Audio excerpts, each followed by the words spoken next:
All right, ladies and gentlemen, it's the moment you've been waiting for. It is e-splash time.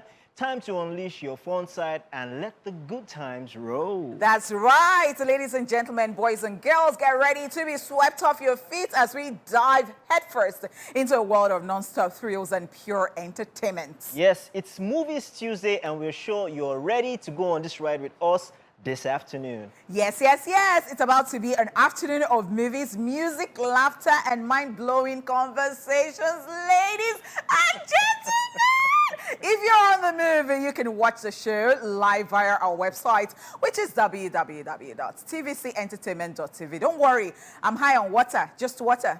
What about love? And love. You know, I can't behave when I have my Mr. Flames here. I'll just be doing anyhow. Okay, let me be. Thank you. I'm shy. Yeah. Let me. Yeah. All right, ladies and gentlemen, you know, it's the boy that is making her happy.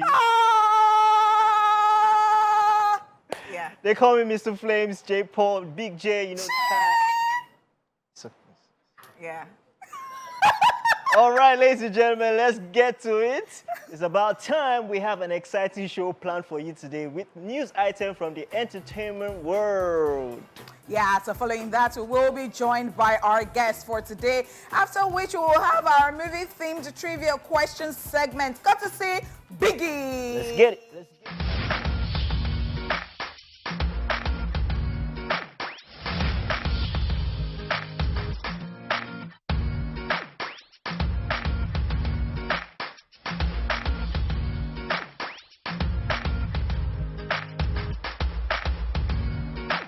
So let's do this. Okay, court grants Naira Marley and Sam Larry bail. A Yaba Magistrate Court in Lagos State has granted Nigerian artist Aziz Fashola, popularly known as Naira Marley, and Balogun Eletu, popularly known as Sam Larry, bail in the sum of 20 million with 3 responsible sureties. The magistrate, Adeola Olatubosun, ordered them to submit their international passports.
We actually thought that we would have had a headway. Yeah, yeah. So many things have gone around this issue, and we've not even heard feedback. I mean, there was, we're waiting for the coroner's report. That's right. We haven't gotten anything That's from right. the autopsy.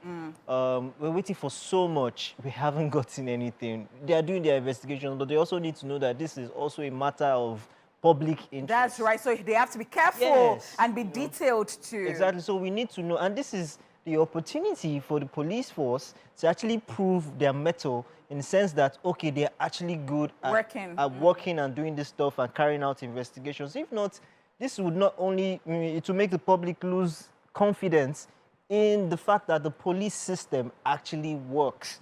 You know, this is the opportunity for them to get this done.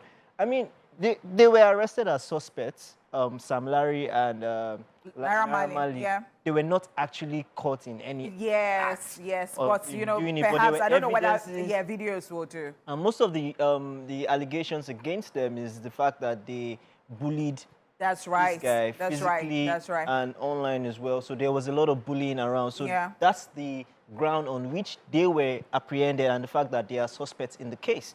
But they have not been proven that they are actual criminals. In a sense, you know, what has been proven is that, okay, they are suspects in it. So it's okay if they are giving bail as suspect. They've been there for, I think, probably 2 weeks plus or 3 weeks. Because, you know, yesterday when I saw this, I looked at the comment section and I saw the, you know, Nigerians were not having it.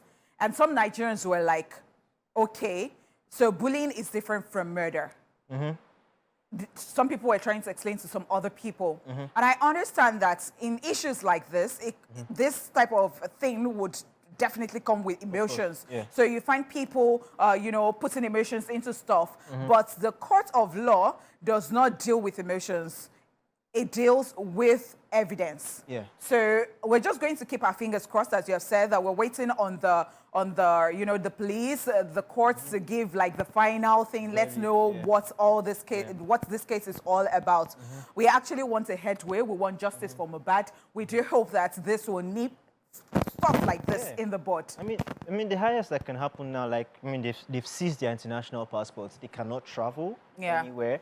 As they can even be placed under house arrest if they want it, you know, that serious. Place them under house arrest and say, okay, these people are in this certain place, they cannot move out. But for the meantime, they cannot hold them in jail for that long. Yeah, that's right. Without That's right. any verdict or right. judgment. So, I mean, let's just have patience. Let's believe that they're actually working. But they should also carry the public along, because this is a matter of public interest right now. So we need to be carried along. Mohbad is everybody's family at this point, yes, because it's through the whole It's the whole nation. world. The whole world. In fact, the whole world. That's right. That's right.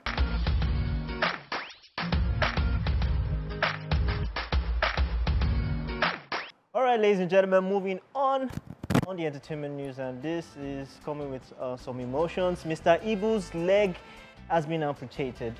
After undergoing 7 surgeries, it has now been revealed that the leg of Nigerian actor John Okafor, popularly known as Mr. Ibu, has been cut off to keep him alive. This was made known in a statement issued by the comical actor's family via his Instagram page. The statement reads, and I quote, "Good afternoon, Nigerians. We want to appreciate everyone that has come through for our dad. Saying we are grateful is an understatement, and only the good Lord can thank you all enough for every help you have rendered.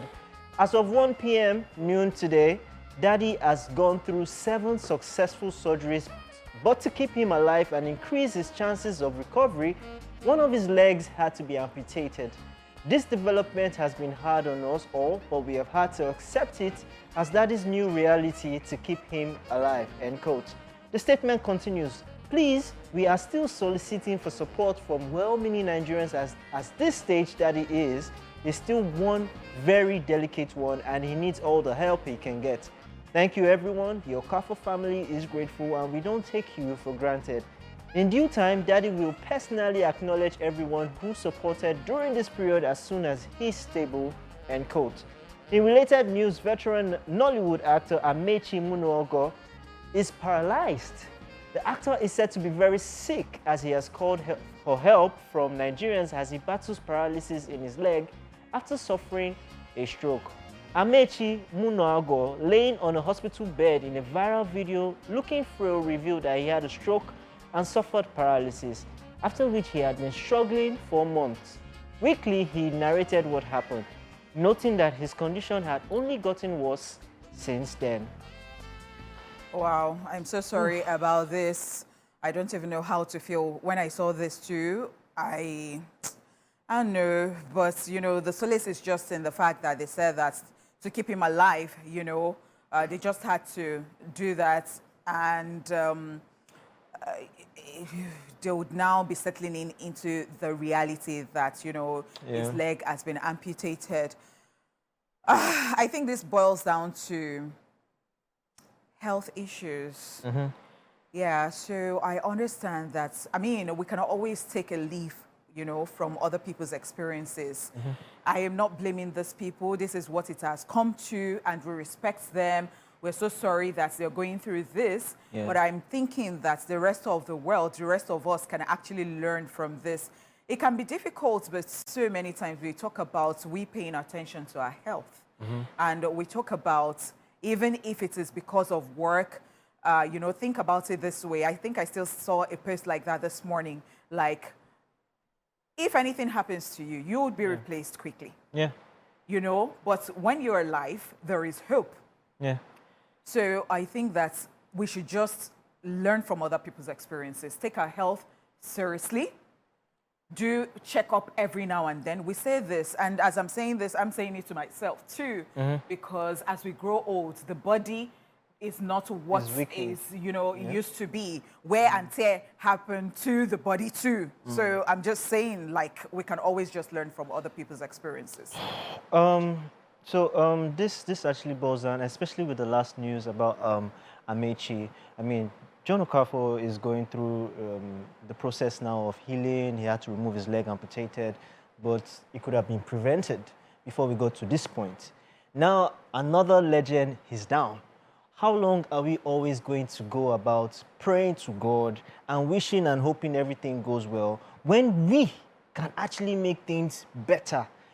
Heaven doesn't help those who don't help themselves. There's a saying that, like, we need to be able to provide the right conditions for ourselves, the right things. These are legends. These are people that have worked. They've been in the industry for so long. So when you say we have to be able to provide, are you talking about the government now or the individual? It's both ways. It's both the structure of the industry and the government. If the government is not right, how is the industry supposed to be right?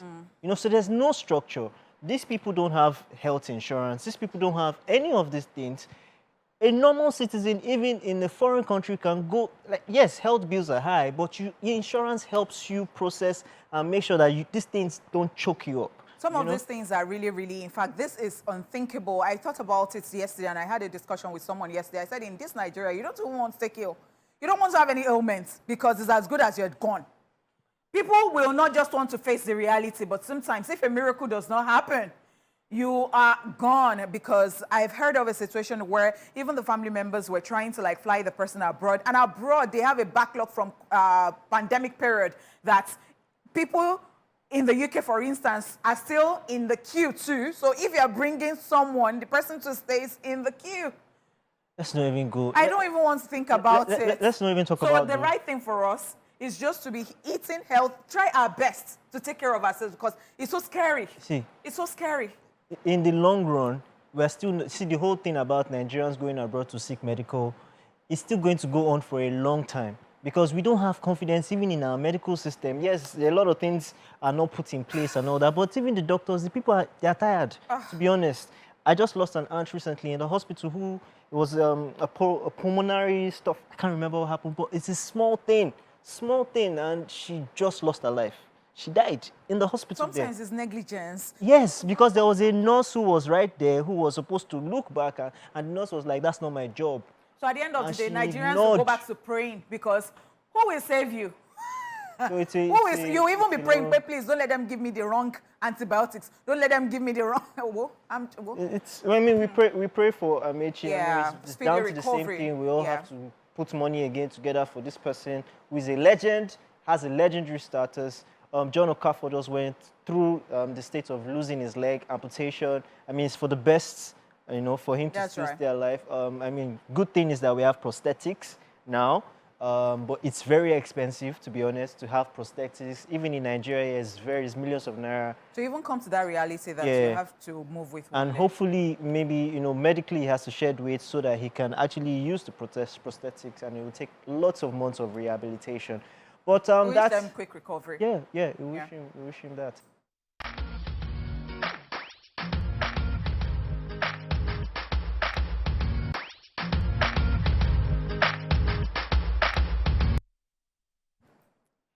All right, ladies and gentlemen, welcome back to the show. Let's not waste your time. Let's check out what went down at the premiere of J. Franklin Jitubo film, The Origin of Madame Koi Koi. After which, we'll be back with our guest. Stay tuned.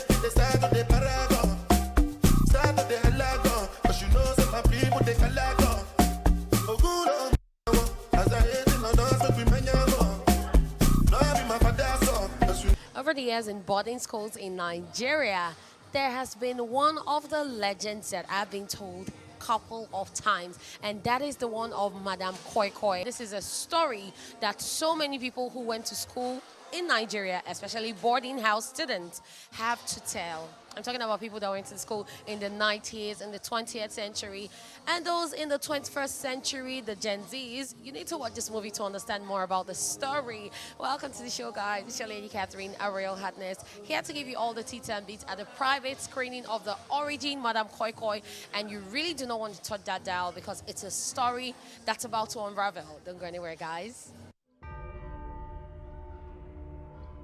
There's something really off about this school. What? This school? Amanda, this is a very good school. One of the first schools founded by the missionaries. I love the story because it took me back to my growing up days. We had the Lady Koi Koi story. I was a boarder, so there are times that these stories, they cringe. That cringing feeling was there. That fear, we had it all through. And then seeing it being told as a story, come on. I'm expecting to see more. Believe me, you guys are going to enjoy this. It's one of a kind. It's actually a very, very thrilling film. It's thrilling because it's horror. You know, we see glamour, we see comedy all the time, but this is the first time, not exactly the first time, but it's like in recent times, an amazing horror film. This film was quite challenging because it was the first time I really had to step outside my comfort zone just to get into this character. We're shooting in very, very challenging locations that I've never been before, shooting inside bushes and stuff. I hope that everyone gets to enjoy this film because we put a lot of work into it, bringing the story and the character of Madame Koi Koi to life. A lot was put into this film, right? So it's a lot of supernatural stuff. There's a lot of special effects. There's a lot of eerie stuff, right? Horror. It's a lot. If you remember Nigerian horror movies back then, they really scared us. They made us scared of the dark. They made us scared of everything. So I'm expecting everyone to get the same thing that we got back then from this because it's a standard movie, honestly. He comes from, he's an orphan and he had just few scenes, but I had to show those backstories regardless of the amount of scenes that he had so you can understand his stance and where he's coming from. I'm excited. I'm nervous, but I'm mostly excited. We made magic. Getting the right people, getting the right cast, equipment, locations. The timelines were 1991 and 1971. So we had to actually go build sets that didn't exist. So there's three guys. I'm one of the smartest guys in the gang. So those more like mischievous guys in school. This is the first time that I'm watching a Nigerian attempt at horror, and I'm actually shaking, you know, so yeah, I'm super excited about it. I play a very interesting character that knows a lot about the main character, Madame Koi Koi. For me to invest, I need to understand what you're trying to do. And he said, I have a story that I believe the world is looking out for. And I said, give me the story. So he gave me the storyline. And I think after our conversation, I was convinced that he has a story. We sat down and we started the development, and in 2020 we had the first draft. 2021 I reviewed the draft, and by January 2022 the final draft was ready.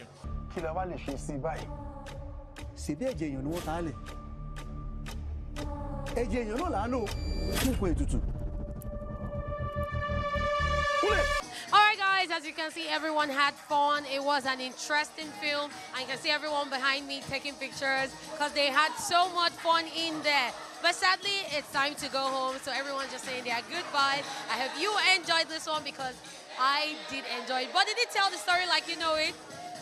You can tell us on social media or in the comment section, but you know your version of Madame Koi Koi. And this has been the origin. Madame Koi Koi, Lady Cat, her real hotness signing out. Bye, guys. If you continue with this talk about the dead coming back to life, no one will believe you. They will think that you have gone mad and you will be dismissed.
And thank you so much for staying here with us. Joining us on the show this afternoon is a bundle of talent.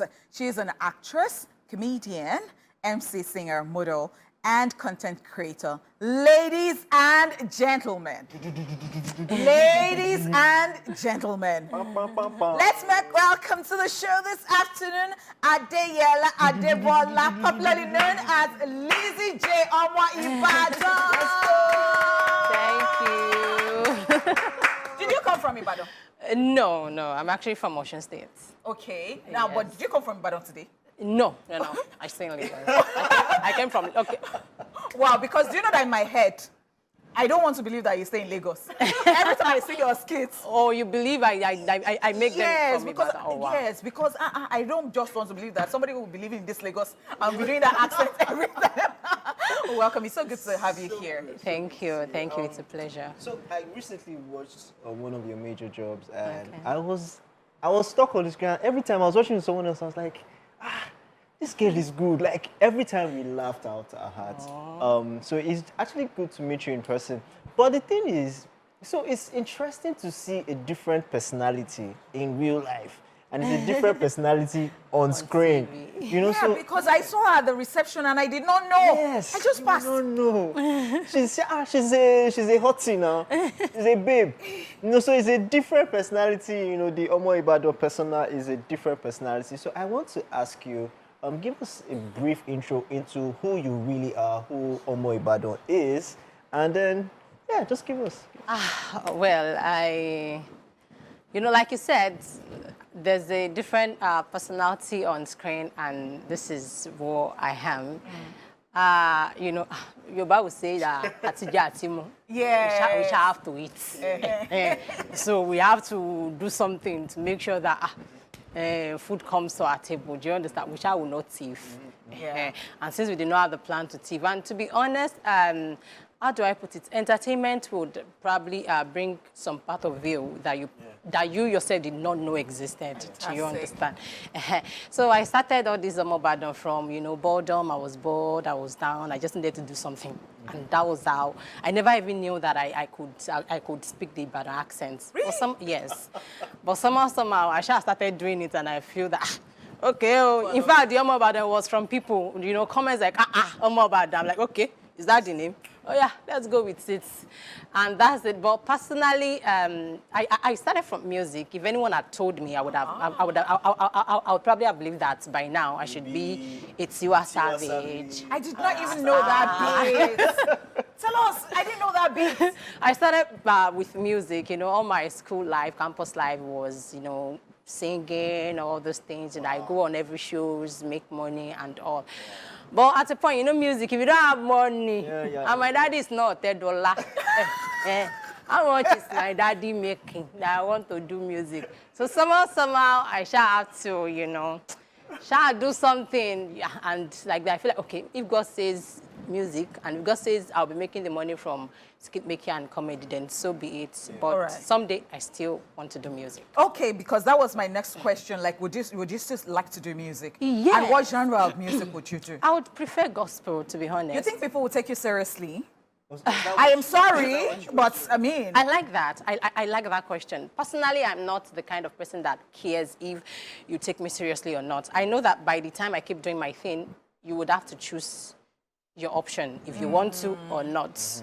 But I would not give you that, I wouldn't leave that option. I won't leave you to determine for me. Do you understand? So by the time I start making that music and you feel like, okay, you would join, you would not have choice. But I prefer gospel music because yes, I'm my happiest when I'm worshiping and praising God. Fantastic, so good to hear. So before you came on air, we took a news. That's Mr. Ibu's news, and we're talking about his leg being amputated. We're talking about another actor who's presently paralyzed and needs help. And I have asked this question so many times. I mean, it's so pathetic and scary when we see people like this, like things like this are happening to, and the way you're working hard. God forbid it, that one day they will now say, God forbid it. Like sometimes, as an individual who is a Nigerian, maybe it crosses your mind and you just quickly reject it. What exactly do you think as an individual, as an actor, when you see things happen to actors like this? What do you think you want to do so that it does not repeat itself? Somehow, I feel like Nigeria should take life insurance very seriously. And maybe there are some things that we can put in place that, you know, at a point in time when you cannot really work that hard, no matter, even if you are a federal government worker or a state worker, or that at a point in time when you cannot do too much or work too hard, at least there's something somewhere for you, maybe from what you've been working for in the past that, you know, can cater to that period. And I also feel like somehow we too, now that we are working, we should always remember that future. So if it's small money, let's be putting it somewhere. We will not see problem. Amen. But if problem comes, so let's just put some money somewhere. Little for, okay, anything can happen. I do tell people, if I have 50 million in my account, and let's say I want to buy a car, I want to do something, I will not take all of the 50 million or 40 million to buy a car. I want to buy 30 million car and leave 20 million, because anything can happen. I can be going and something happen and I will need urgent money. So maybe all of us should, you know, try and be putting somewhere that urgent money and be saving it that totally will look away from it. Maybe a life savings or something that when that period comes, we know that there's something to fall back to. Yeah. So I'm going to ask you, yes, we're promoting the new movie Adire, but before then, it leads up to that question of, we're going to talk about Adire. You've been in the industry for quite a while. Yeah. You have hustled. The ones where people don't see you, the ones where people never see. You know, so you've hustled for a long time. I remember starting from the comics, the IG comics, where you teach students. Yeah. Oh, yes! About the coaching center. You know, that was very funny. And then you moved on, you entered into Nollywood. You've been doing so well. You did She Must Be Obeyed with Jennifer. And then this one, Adire. But before talking about Adire, what was the moment, in all your hustling, what was that big break for you when you finally realized that, it'd be like, say, you don't the end? Your aha moment. That's actually the period of that Ibadan Coaching Center. Because when my skit started trending, it's funny that I was not even on Instagram. I think it was just Facebook. I was just always posting, because it was not a serious thing for me, to be honest. I was just doing it to kill boredom. So I was just posting on my Facebook, and then one day somebody called me and like, so posted your skit, Motola Jalade posted your skit, this person, a lot of big, I'm like, really, I'm not even on Instagram. So I had to go and open Instagram. Yes, and I had to go and open an Instagram page and started commenting on their page, like, it is me, oh. It's me, oh. So at that point, you know, I had to do more of these things. And then when I see that people are actually relating, and then I'll get offers from, okay, brands who want to do this once, I'm like, okay. Maybe, yeah. So let's talk about, I mean, you've gone into Nollywood now, you're getting major roles in Nollywood, and we're loving your characters. Now we're talking about this new movie, Adire. Let's talk about it. What was your experience on it, and what do we expect from it? And to even, because I'm going to interrupt, I was at the private screening of Adire, and I saw her, but I couldn't actually really wait after the whole show. So that your character there, because if I look at She Must Be Obeyed, I've not even seen She Must Be Obeyed, but I've seen, you know, a part of it that I saw, a snippet of it, thank you.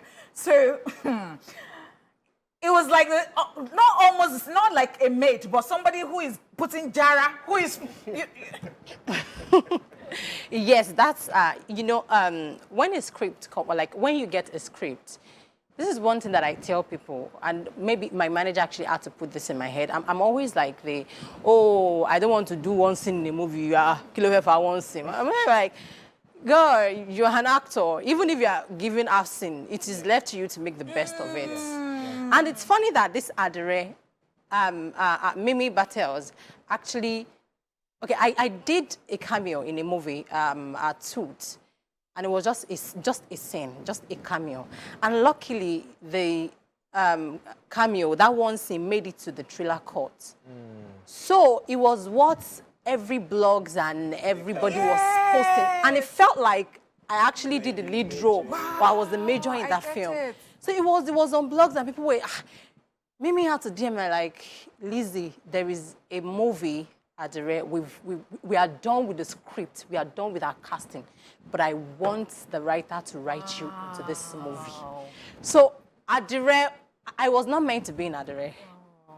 But because that caught, and funny enough, I was not going to do that cameo. My manager had to force me to do it because when my manager called me and said, there's a film, they need you on it to just... And I'm like, Uncle, I don't want to do it again. I don't want to do cameo again. And I was like, no, you have to do it. He literally forced me to take up that role. And any little thing you do. And it was that scene, that one scene that Mimi San said, I want the writer to write you into this movie. So I was written into Adire. I was not meant to be there. And shooting was really, really fun. It felt like I was working from home, you know. All the other actors, Kende Bankole, Yvonne Jegede, Femi Brand, Kelechi, everyone. It felt like I was working from home. It was an experience. Do you understand?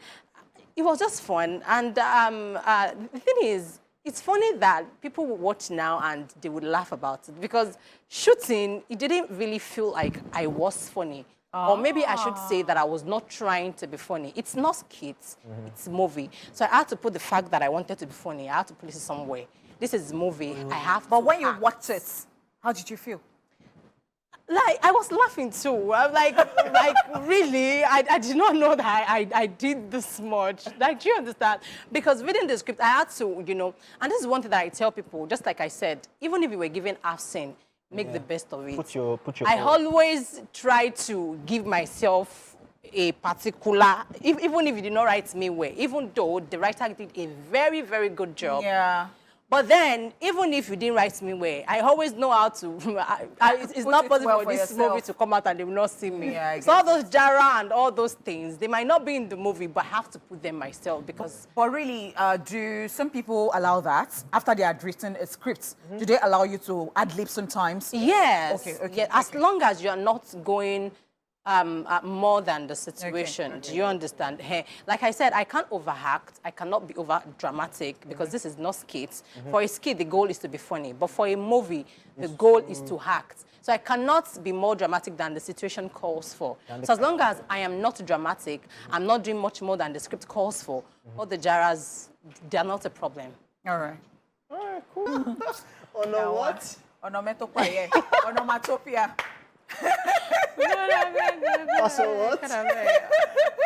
Oh my goodness. How does it feel when you look back and you watch these things? You know what's funny? Sometimes I don't even like to watch myself. Like, really? I think I know that feeling sometimes. You know, when someone is watching me beside me, I like to stand like, not like I don't like myself, but sometimes it's just. So are there plans that you have in the pipeline that you'd like to share with us? Yes, I really want to go fully into the filmmaking world. Though I have a project that I shot a few months ago, Plan C. It's a film project. It's a very big project, and it's coming on your screen very, very soon. You'll be seeing Lizzy Jay in a different light. So, like I said, I just want to go fully into the filmmaking world. So, look forward to a lot of film projects from me. Nice.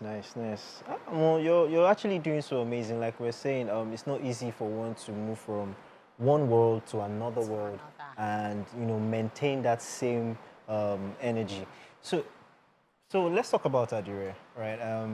Working with the crew, with the team, and I know you did mention that it felt like home away from home. Yes. But yeah, give us more insight. What was the most challenging moments for you on that set? To be honest, I would not really say that it's that challenging, to be honest, as per my own character, because before I left home, I already read the script at least like 2 or 3 times. And apart from that, I think I had to discuss the script with the producer, you know, talk about it. So before leaving home, I knew what I wanted to do. I just needed the director to call the action. Do you understand? And one thing that I could have said, one thing that could have been a challenge, but which was never a challenge, was the fact that, you know, I was coming for, let me not say I am, coming from the skit making world, because I'm still there, to the filmmaking world. And, you know, skit making, a lot of overreacting, a lot of over-dramatic, or a lot of overacting can be forgiven in skit making. Nobody would see it because the goal is to be funny. But when it comes to movie, you can't do that. You can't be over-dramatic. You can't overreact, because at the end of the day, that would mean you overacting, which is not good. Okay, so because we really do not have so much. Okay, so, you know, that's the only thing that could have been a challenge, but I've been able to read well, you know how I wanted to react, know my reaction to every situation, and that's it. So it wasn't much of a challenge. Was there a message that you would tell people to take away from Adire when we watch it? Adire is a film that I would say is, you know, all-rounder. You know, there's a lot of lessons. There is love, there is friendship, there is marriage, there is religion. But personally, there's a message that I would like people, especially religious people, to take from this movie. And that's the fact that, please, let's stop judging people. Church should be somewhere, even if my family or my friends reject me, church should accept me. Please, let's stop pushing people away. Accept people. It doesn't matter if you think they are this, they are that. Accept them. It is when you accept them, that's when you'll be able to preach the gospel to them. So, in quotes, stop judging people. Yeah. Thank you so much. I mean, it was so amazing to have you on the show. Thank you for gracing our screens and discussing with us your plans and everything in the industry so far. It was so beautiful to have you. Thank you so much. And we have to apologize to our viewers that we cannot take our giveaway today, the bigger giveaway. We had to discuss and talk with Ibadan in the video. But definitely we're going to do that again. Just stay tuned. And we've come to the end of the show. I've had the beautiful, beautiful, beautiful honeypot in the building. And yes, Ibadan. Sign out for us, sign out for